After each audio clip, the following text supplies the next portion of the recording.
This is a very important year for what we in art history would call a seminal work, Memorial to a Marriage.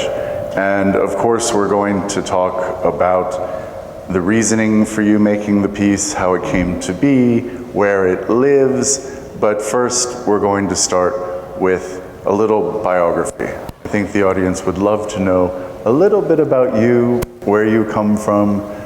Okay. Well, thank you, Eric. I'm so happy to be here with you. And it's always nice to have a conversation with a friend, and then it's a different situation to have a conversation with a friend in public. So that's kind of really thrilling. You never know what's going to come out. But also thank you to the Art Students League for this invitation. It's just really wonderful to be here in a community of artists and to have this conversation. If we could go to the first slide. I just wanted to show you a little bit of the beginning. I'm from New England, Maine, Massachusetts, Rhode Island, very traditional art, studio art education, based in figuration and the European tradition of rendering the human body. I love art history. I'm a great student of art history, but sometimes I didn't feel like I was the intended audience. And so one of the first bodies of work that I made were, I call them my early erotic watercolors. And they're watercolors of myself and a female lover, all taken from one of the participants' point of view. And, so, because what I always think of Courbet's The Sleepers, right? Everyone knows this painting of the two women post-coital. I mean, it's just like one of the, just an icon of American Western, European, French painting especially. But my question to myself was, well, what do you do if you're the cultural producer and one of those women? Courbet was on one side of the room painting, the two women on the other side of the room. What do you do if you're both the producer and one of those women? So I started this series. So you'll notice a theme of love and romance go through basically almost all my work. So I just put this one in here to give you a little bit of, where I'm coming from as an artist. I did a fellowship called Yale Norfolk, after your junior year. It's one of the most competitive undergraduate art awards a studio artist can get. And then I went to Brooklyn College, where I'm a professor, to study with Philip Pearlstein, Lee Montague, Leonard Anderson, Sylvia Stone, a bunch of really wonderful, Lois Dodd, a bunch of wonderful painters and sculptors. Next slide. Before we go to the next slide, I want to talk about this slide, because you referenced Courbet, and in making this work, you have taken the male gaze out of the equation. The male artist, the male ego, the male authorship is gone, and you have, as you rightfully said, not only depicted two bodies, but you happen to be one of them. Which is your gaze? What's your viewpoint? Well, it's almost like I just love art history, and I consider, as an artist, we're all part of that lineage, that continuum, and then how do you insert yourself into it? Into a history that didn't include lots of different kinds of people. And some of those people didn't have access to the traditional studio art education. And just making sure, you'll notice something that I do a lot also in my work, it's just insisting on my presence. I can't stand my absence, I'm just going to keep, in any way I can muster, insisting on my presence. And so this is just one of those ways. Also, during this time, I was also doing a lot of Polaroids. And then I would use those as the source material for the watercolors. They were included in a show called 1993 at the New Museum a few years ago. And I remember a Chinese newspaper, a journalist getting in touch with me, because in China, Tiananmen Square was everything in 1993, and they just couldn't understand what was so important in the United States that there would be a show about 1993.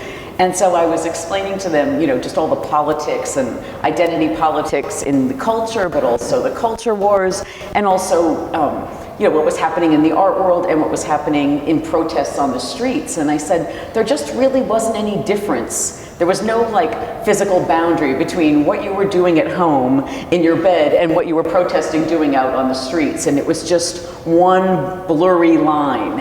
And I think they kind of got it when I explained it that way.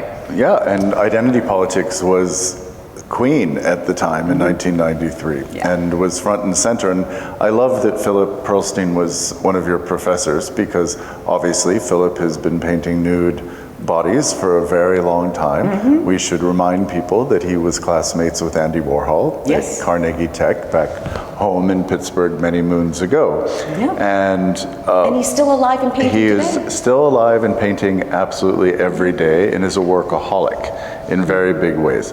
But did you ever talk to him about depictions of the nude? Yes, but it would, when I was his graduate student, it was really about, it was really about him teaching us about his work, and I hadn't figured this out yet. Got it. But I needed to hear him talking about his work to see the things that I thought were really good, and then what did I want to bring to the party? What else did I want to add to that, continuum, especially of nude female bodies in painting. Absolutely. Okay, shall we go to the next? And then a few years later, I started researching a 19th century female sculptor that I discovered when I was making Memorial to a Marriage, and her name was Harriet Hosmer. She moves to Rome in 1852, apprentices with the leading neoclassical sculptor John Gibson, and hangs out her shingle a few years later and becomes known as the first professional female sculptor. Was she really the first? No, probably not, but that's what she became known as. And I thought her works were so extraordinary that I kept researching her, and there was no catalog raisonné on her. And this is around the year 2006. And I could count on one hand how many catalog raisonnés there were on women artists in any language. And I just thought then and there, that's it. She needs a catalog raisonné. The art historians aren't gonna do it. Okay, as an artist, I'll do it. I'm not an art historian, but I like to say I play one in my studio. And so I researched every single work she made. I tracked them all down all over the world and wrote these traditional, catalog raisonné texts. For those of you who don't know, a catalog raisonné is the most scholarly work an artist can have done on them. It includes every work, the provenance, all the people that have owned the work, every exhibition it's been in, every bibliography entry, absolutely everything. And then at the end, I would do one little paragraph of my twist on art history. So it wasn't quite like reading a telephone book, for those of you that remember telephone books. And this one in particular, The Sleeping Fawn, is a good example of how she changes. The men who were doing the neoclassical works, she might choose some of the same subjects, but she would handle them a little differently. So this is a sleeping fawn. And this is at a time where women aren't allowed in medical schools, obviously, so they can't study anatomy. How are you going to depict a nude body in marble? Never mind just drawing or painting, but in marble without studying anatomy. So it's a very complex, you have to be incredibly crafty and have some friends and just weave your way into a few anatomy classes. But also having a nude model, male, in your studio is absolutely scandalous at the time. But she lived in an Anglo-American expatriate community of writers and artists in Rome with a lot of what they called independent women at the time. Of course, we would call them lesbians today. But that's what they called them back then. And you had to be really clever. If you're gonna work outside of what the societal behavioral norms are, meaning you can't depict a nude male, so you throw a lion's skin over the lap, right? And you see that hand that's dangling, very languid, and, obviously very erotic. It's rumored to be a self-portrait, which is, I think, even more interesting. But she counterbalances all the eroticism with the humor of the little satyr, tying the lion's skin to the tree, so when the drunk fawn wakes up, is going to trip over and not be able to get up. So she's balancing sexuality with humor as a way to sneak it into the public, and so people wouldn't be absolutely outraged that she'd done a nearly nude male figure. So I just thought she was fantastic. As she was. Yeah. And talking about the resurrection of an artist who somehow, because of a very male-dominated art history, was swept under the carpet. Obviously, as a mode of art making, you share a lot in common with the Guerrilla Girls. So when you were doing this project, were you in contact with any of the anonymous members of said group? Oh, no, I know a lot of Guerrilla Girls, but how do I say this? I put all of my politics into my art. I put my name and face next to it. I'm not scared, and I just put it out there. I don't have to wear a mask. It's fine, and that's how I do it. You know, everyone has their own aesthetic and formal and conceptual strategies, but mine is just like, I feel like I already wear too many hats. I can't also wear a mask and do that. Yep. It's like I'm just going to do my work and get it out there. Exactly. Yeah. And that's, you know, brave at the time and also critically important. And I always hope one day the Guerrilla Girls that are still with us might actually have an unveiling of sorts, because I think it's time in many, many ways. We could start picketing. Well, we could do and lots asking for that. That would be great. Wouldn't that be great? Yes, yes. Indeed. But listen, they're doing great work. It is. Absolutely. Yeah. And also thinking about another sculptor that was swept under the carpet, Edmonia Lewis, the black sculptress who also moved to Rome from America, really was dealt the same blow. Not being recorded, not being written about, and also one of the best sculptors of the 19th century, hands down. Yes, she was Native American and African American. Yep. Lived in Rome for about 6 years. There's two great pieces in the Metropolitan. Yeah. They're small marble figures, but they're really beautiful. I highly recommend them. They've got a Hosmer bust there too. Yeah, and the Philadelphia Academy of Fine Arts, PAFA, has one of her great sculptures of Cleopatra, which is absolutely phenomenal. Yeah. Yeah, and people often ask, like, well, why did these women go to Rome? And it's like, at the time, you know, America, we forget, it was still like a new country, you know, and if we were ever going to not be barbarians, we needed to educate ourselves. There weren't any art schools yet, you know, there isn't the Metropolitan Museum yet. And so we needed to send our artists abroad to go learn from the ancients. That was the idea, to become civilized. And the women, whether they came from England or they came from the United States, they didn't have to abide by American or British rules because they were in Italy. And the Italians just, you know, considered them, you know, the Italian word is stranieri. They were the strangers. They didn't really have to abide by their social norms either. So these women found it incredibly liberating. So whether it's Elizabeth Barrett Browning, you know, and I mean, all the writers and all the sculptors, it was really a really rich time. And then towards the end of the century, everyone starts going to Paris for a variety of reasons, and that's another interesting American, you know, chapter in our art history. Yeah. When was the first time you went to Rome? To pick out the marble for Memorial to a Marriage. Yeah, we can go to the next one. Perfect. Let's see. Good timing. And here we are. And here we are. What do I say? In 2002, same-sex marriage is illegal, and there are almost no monuments of women in New York City. I went around Manhattan, I'm looking for women, and I find, let's see, there's a bust of Golda Meir, there's Eleanor Roosevelt, there's Joan of Arc, and then there's Mother Goose and Alice. Yeah. And I'm like, that's it? And I love the St. Gaudens, you know, Victory leading General Sherman, you know, right around the corner over here, but it's still an allegorical women. So I start looking, where are the real specific women honored in public? And I can't find any, or hardly any. And I start looking at St. Gaudens, and I'm looking at Daniel Chester French, and I start seeing all these sculptures they were designing for cemeteries. So I end up in the cemeteries looking at all the art, and I find all these specific men, women, and children, you know, remembered in public. And that's how I start thinking about the women. Same-sex marriage is illegal. Homosexual couples had to hire lawyers to write up wills, healthcare proxies, and power of attorney documents. These are the most depressing documents anybody can have, right? It's not about celebrating your life together. It's about if one of you becomes incapacitated or dies. I mean, what could be more depressing? So I thought if all I'm going to have be legally afforded is death and dying, I'm going to come up with the most elegant protest piece I can muster, and this is it. So we can go to the next slide. And it's 3 tons of Carrara marble, and it's designed as a mortuary statue. And I designed it as such because of the wills and all the depressing documents. And I bought our burial plot in Woodlawn Cemetery, which is designed as America's Père Lachaise, and I permanently installed it there. So it's on view through eternity. It's the first piece of real estate I ever bought, and I will have it forever. It's just like all the other real estate, if you ever buy. You think about the neighbors.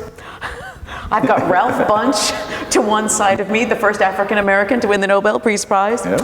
And I've got one of the Piccirilli brothers who carved for Daniel Chester French the Lincoln Memorial to the other side of me. The Strauss family who went down in the Titanic are on the other side. I mean, it's a piece of American history up in the Bronx, and it's McKim Mead and White mausoleums and Tiffany windows, and basically it's the resting place of the powerful. And so there's a little bit of a commentary on class and American aspirations and just things like that. And so let's talk logistics. When you decide to do this, did you have to tell the office staff at the cemetery that this was the plan? No. Or is it carte blanche, you can do whatever you want on your little plot of land?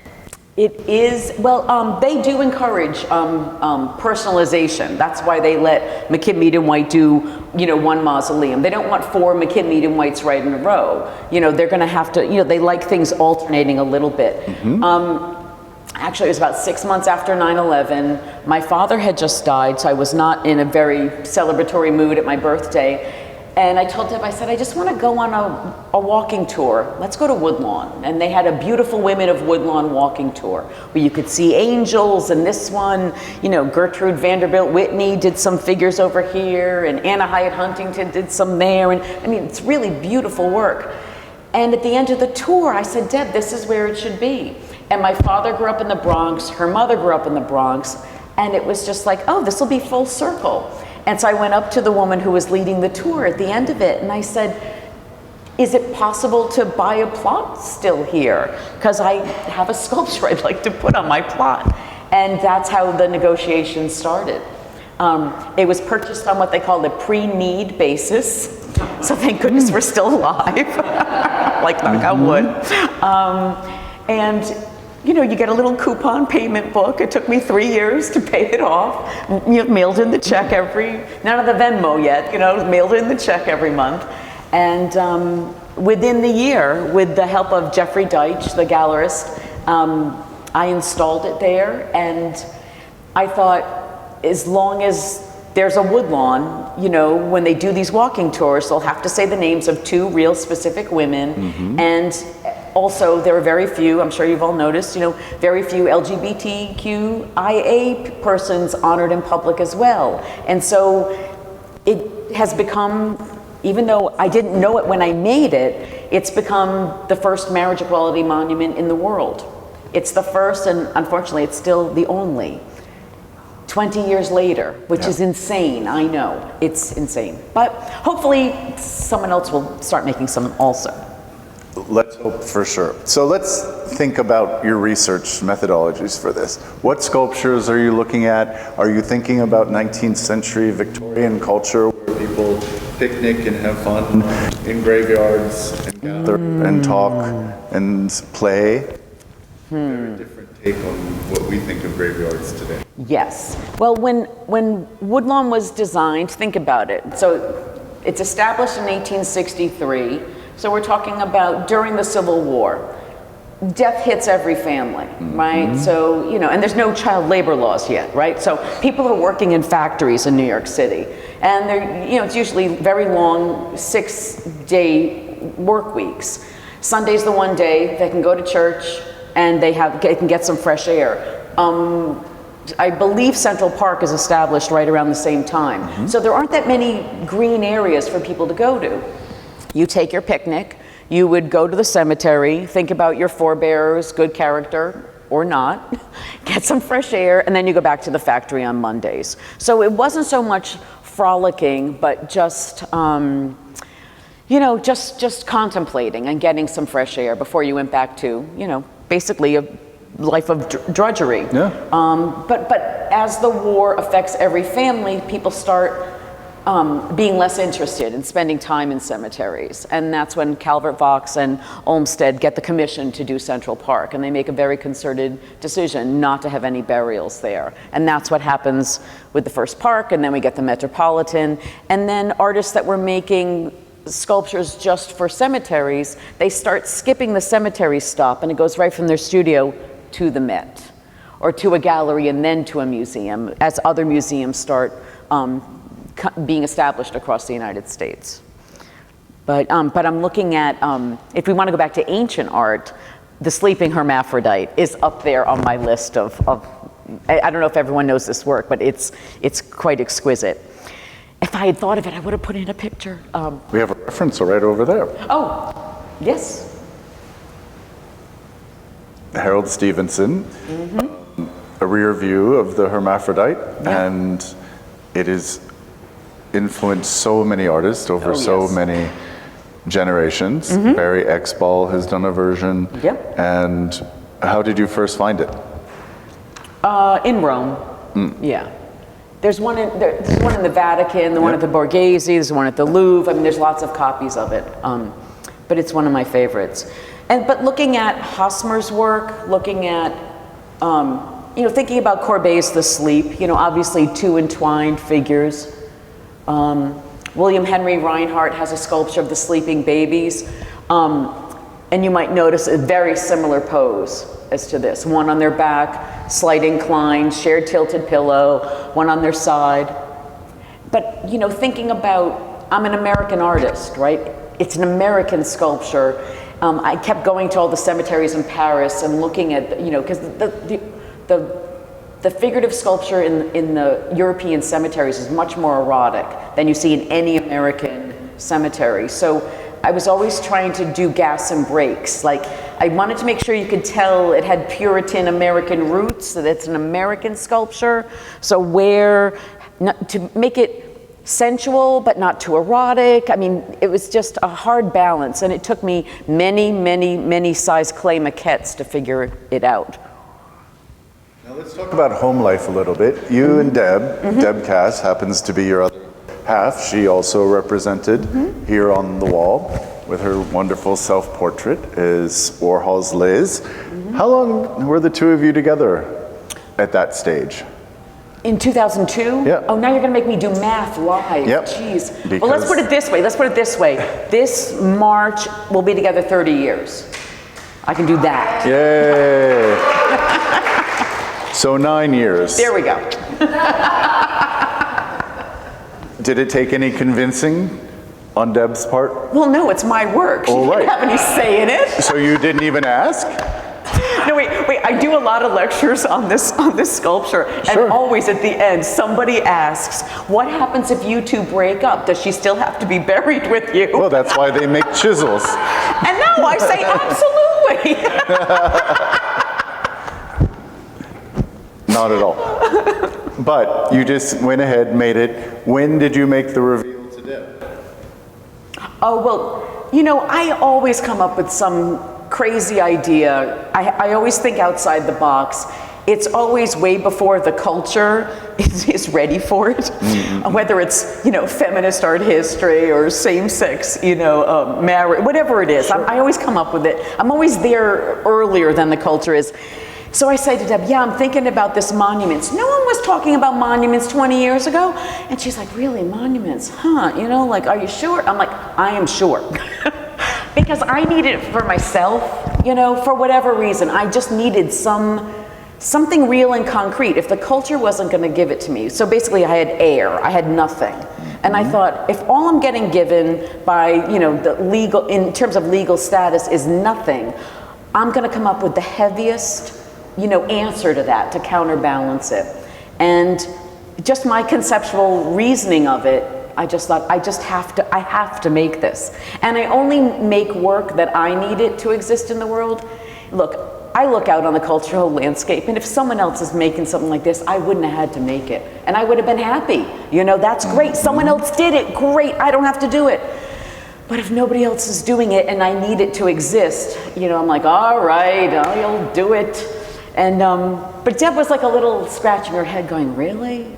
You know, but now, you know, I kind of look pretty smart for thinking about monuments 20 years ago. Well, thinking about it that way, you were building a monument to something that you thought might never happen, because we've talked about this many times. None of us ever thought that gay marriage was going to be legalized in our lifetimes. Nope, I thought I was making work for an audience that wasn't even born yet. Exactly, multiple generations away, hoping, and then all of a sudden, something shifts in American society, and all of a sudden we're able to get married, legal, tender.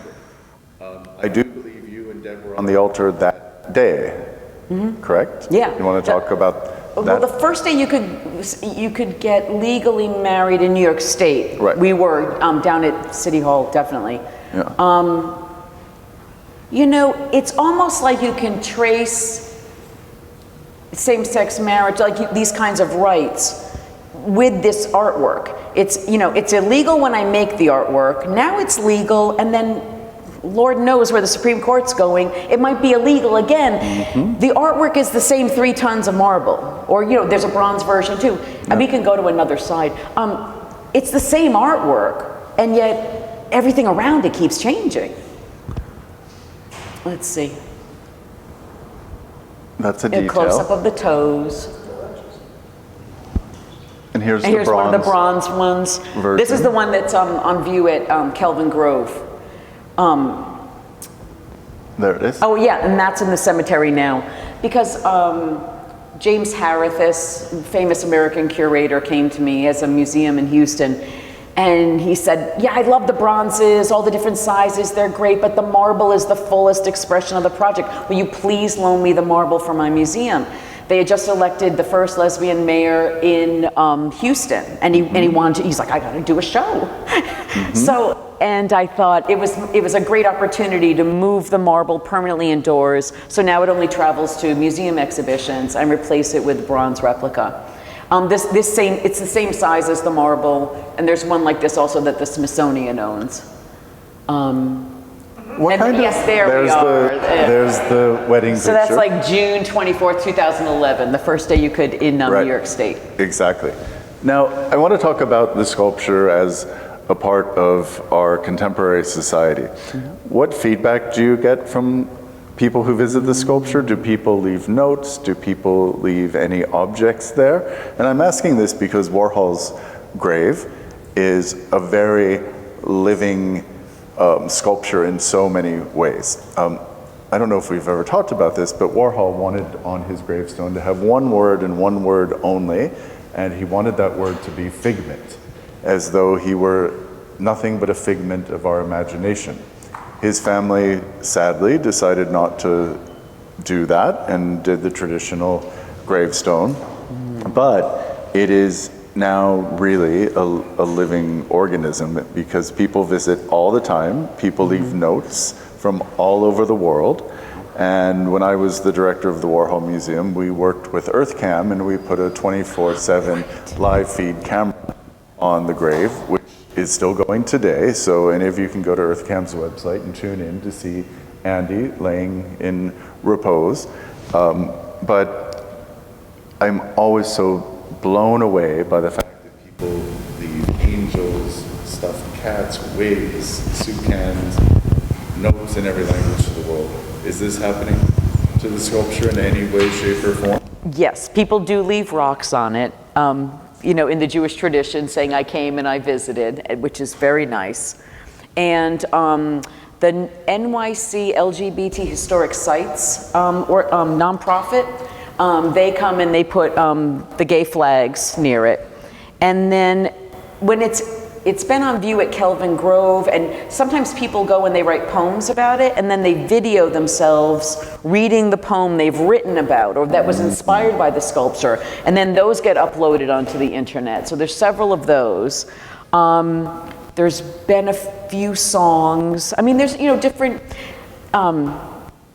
different ways that people express how much it meant to them, which I find incredibly moving because, and sometimes when I meet people, usually younger people, and the sculpture has meant so much to them, they'll come and they'll want to meet me and shake my hand, and they'll be very teary, and it makes me cry because I made it because I needed it to exist, and I never imagined how much other people needed it, and that is one of the most rewarding parts about being an artist. It's like, it's a direct communication from the work to them. I'm not saying anything, the work is speaking to them. And that's when you just say, okay, that's great. There's nothing better. Yeah. Robert Rosenblum, the art historian and Guggenheim curator, was a really close dear friend. And after I made this, and he had given a lecture on my work once at a survey exhibition of mine, and I said to him, okay, Robert, if I get hit by a bus tomorrow, you know what I mean? I'm gonna be okay. I know I made a contribution. And it's like, I don't know, there's just nothing better. It's like you feel like you did something really good. No, absolutely. And, I love that it's also like actively engaged with the public and the public actively engaged with it. Mm-hmm. And, it's a shrine of sorts then. And certainly you've made other shrines. Mm-hmm. You have looked back to history and the ills that women around the world have faced and have actually created shrines in their memory. Do you think that it is a spin-off of this project? Yes, I think. Well, what Eric's referring to is a show I did. It was a solo collateral exhibition of the Venice Biennale in 2015 called Shrine for Girls. And it took place in the smallest church in Venice. And, the Venice Biennale is the Olympics of the art world. So it's a lot of people see it from all over the world. But yes, so I've made shrines, I've made a memorial, I've made a temple to Aphrodite. I mean, You start to see a theme. But kind of taking people, whether I'm part of the group or not, but that were, counted out or just not treated with dignity while they're alive. It's just an attempt to treat them with the dignity I think they should have been treated with. And that's kind of also what I do with my work. Yeah, absolutely. Yeah. And in the case of the Shrine for Girls, you looked at young women who worked in... Yes. The Magdalene Laundries, yep, in Ireland, some cousins who were gang raped and lynched in India, and then the Chibok students who were kidnapped by Boko Haram in Nigeria in 2014, yeah. And with Aphrodite, which is... Oh, yeah. We have images. We can go to the next one. Living now, and I think you can push play, and this will rotate. There's a video, right? Yeah. And this is in Tampa, Florida. Yes. Oh, yeah, you can see it. Sorry for the slightly And how shaking. tall is she? So That's everyone... about 10 or 12 feet tall. And what happened was the Tampa Museum has an antiquities collection and a contemporary art collection. And they'd never been able to bridge the collections or the audiences for these two. And so they started a series called Conversations with the Collection. And so I was the inaugural artist, and they asked a contemporary artist to respond to their antiquities collection. And the 2016 election had just happened, and I really didn't think I was ever going to be creative again. And I thought, okay, thank you for the invitation. Let me come down and see if you have anything that speaks to me. And I walked in, and they had a first century torso fragment of an Aphrodite. And I thought, with the kind of misogyny that's kind of, sweeping the nation, I thought, I can do something with her. And so if we could go back, yeah, just that one. And I thought, I'll hand sculpt all the missing parts and try to make her into a whole. Yeah. But if we put her outside on the terrace, depending on the lighting and the time of day, sometimes she appears whole, and then other times super fractured. Yeah. And it's like, as a comment on our shifting notions of whether it's history, truth, beauty, all of it. And the materials? Cold cast marble and resin. And I did the resin in a blue-green sea glass color, just Aphrodite's born of the sea and things like that. And now I'm doing them in bronze and resin and all different kinds of materials. But I just wanted I needed a female authority from the ancient world who was super powerful, and I just thought with a culture that's so hostile to women. I just thought, I just need a monumental female figure in public. Well, especially in 2016 with the loss of Hillary Clinton, which was world-ending for many of us, to remind everyone in society that Aphrodite was one of the most powerful deities ever. And Right. Like right now, you just heard a car beep. We can't imagine, right, a world without cars. In the ancient Mediterranean world, they couldn't imagine a world without their gods. And not just a temple that you would go visit, but you had a little Aphrodite in almost every room in your home. And you know, before you left on a sea voyage, you'd go and you'd ask Aphrodite for a safe sea voyage.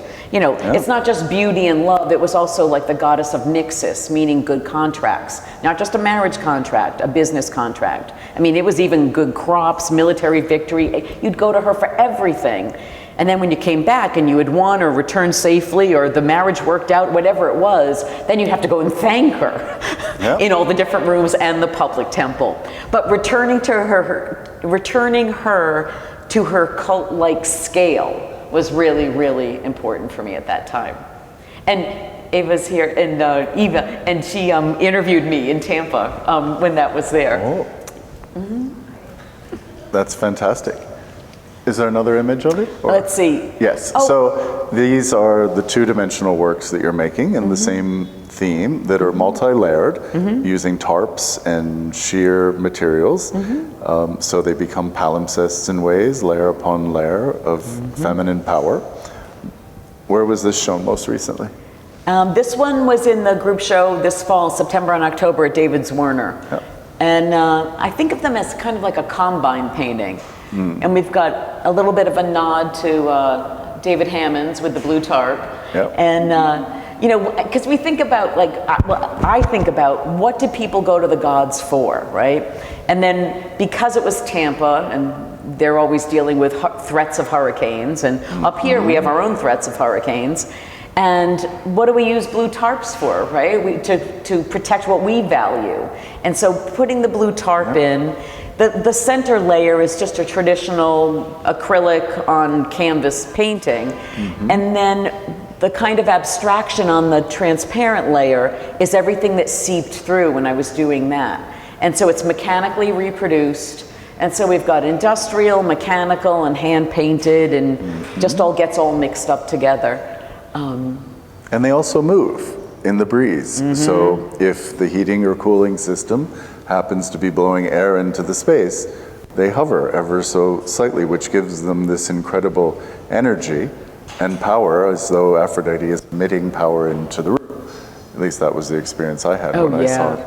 Even if even if the air is off and one person moves, all the different layers start to move a little bit. And usually we're used to a painting only needing to be seen from 1 degree, and sculptures need to be seen, most of them, from 360 degrees. And this painting, as you move, things start to become off register. And you know, as much as I love doing research, and I researched Aphrodite, I'm still researching her, but there are so many different stories and myths from the ancient world.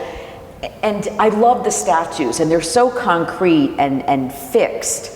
And yet they're a little opaque. It's hard to understand what were their rituals like. What did they do? I mean, I don't know. I'd love to know.